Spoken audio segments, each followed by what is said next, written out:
Have you ever experienced once in your life that a certain scene comes into your mind?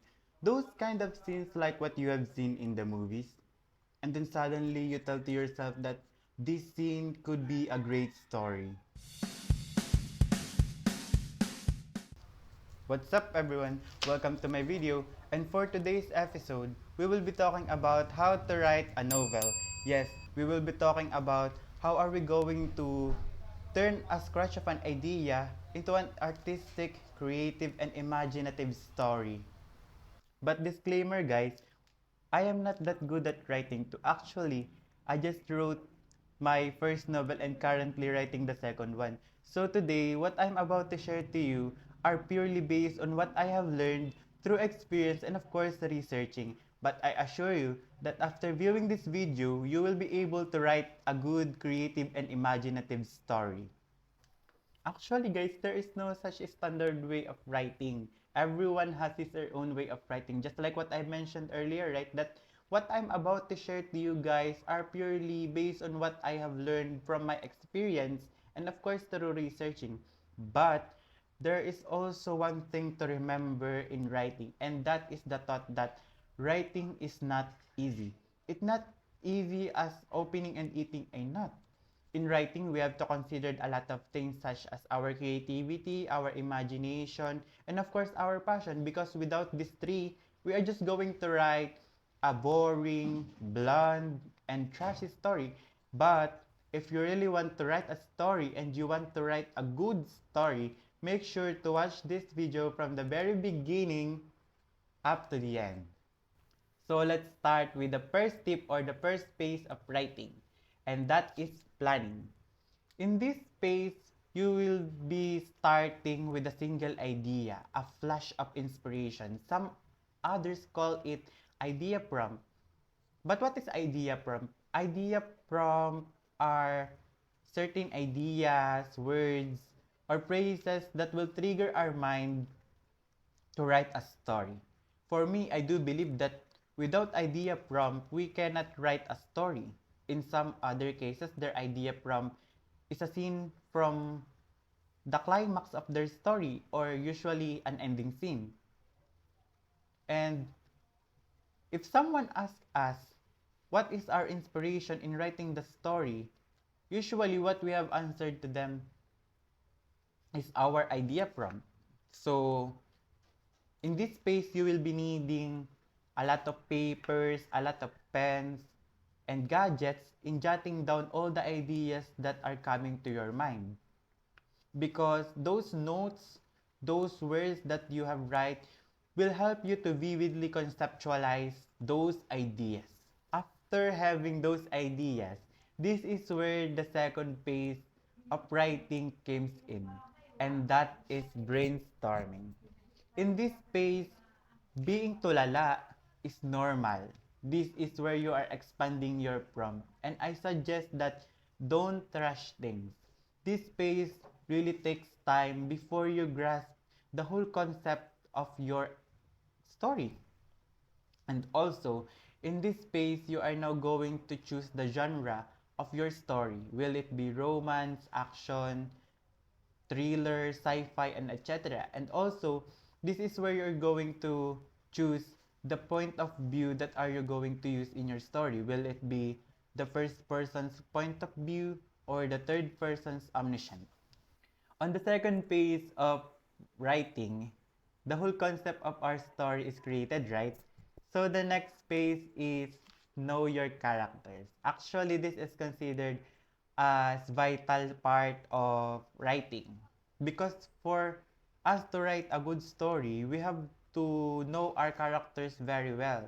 We have to describe them vividly. Some other writers use characters profiling. Character profiling is a checklist of our character's characteristic. It is somewhat similar to a resume. We have to write a character's profiling. So upon writing our story, the character's characteristic will still intact. Although it's up to you on how are you going to be specific with your character's characteristic. But what imperative is you know your character. because knowing your character will help you to vividly describe their facial descriptions. Because describing our characters such as gorgeous, smart, tall, handsome is not enough.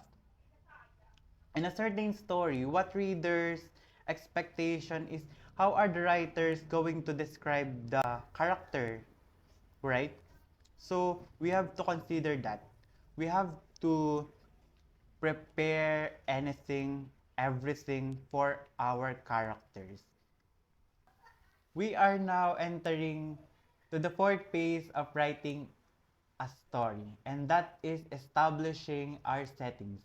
But what I mean about establishing our setting is our story happen to the past, or will it happen to the present, or will it happen to the future? We are not writing a short story, well, a literally short story. So expect that upon writing our story, you will be encountering a lot of places and times as your settings.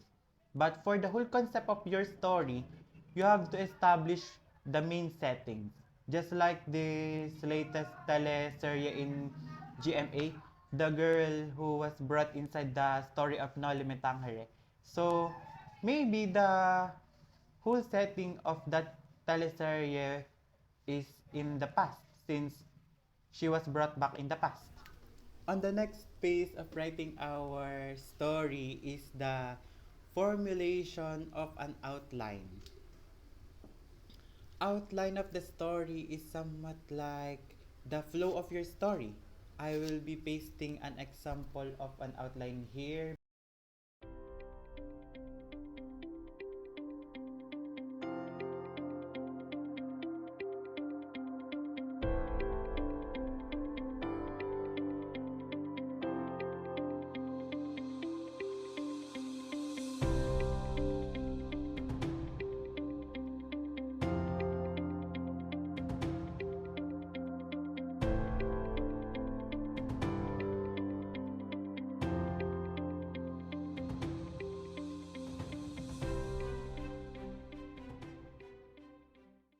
That was an example of a story outline. You are putting a lot of small scenes per chapter. Actually, there are writers that only put words in their story outline, and immediately after reading those words in their story outline, they will remember the scenes they thought in that certain scenes. But for me, who is not good at remembering things, I have to write small scenes. So if ever I forget the scenes in that certain chapter, I have a story outline to review. And did you know that actually story outlining can help you to prevent having a writer's block? Writer's block is a times in your writing life that you cannot think of any creative scenes or what you thought are so jolog scenes. But don't worry about it. Every writer's experience writer's block. It is totally normal. And for you to regain back your creativity after having a writer's block, you just have to uh, watch movies or read stories. And we are now into the last and final phase of writing, and that is writing itself.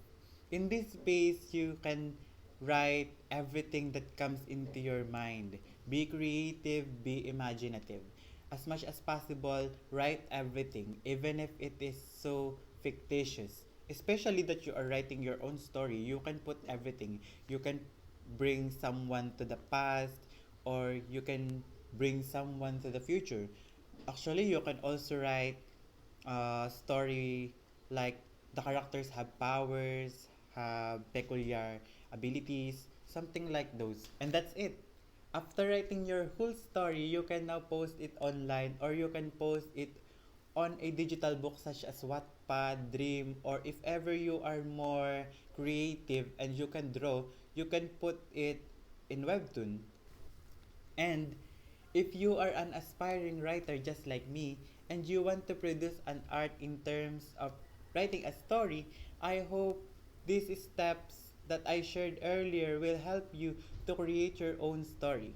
And if you like this video, I hope you give it a big thumbs up and subscribe to our YouTube channel and also tap the notification bell so you will be notified for our next videos. Thank you. Bye.